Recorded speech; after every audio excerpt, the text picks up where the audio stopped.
Question 15, a rather silly question on combinations. A pet shop, they've got 7 guppies, 13 tetras and 5 angelfish.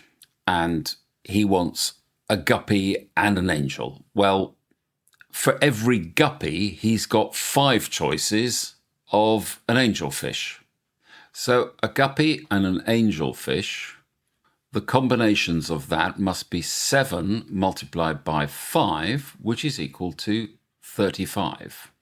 And in a very similar way, a tetrafish and an angelfish gives you, there are 13 tetrafish and there are 5 angelfish. So again, for every one of these tetras, he can choose any one of the 5 angelfish. 13 times 5, 65. Then he wants one of each.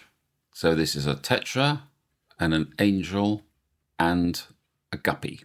And this is equal to 13 times 5 times 7, and that works out to be 455. Because he doesn't care about either of the 3 options, we simply add these options up. So this turns up to be 555. And that should be your answer. And a rather stupid, pointless question it is.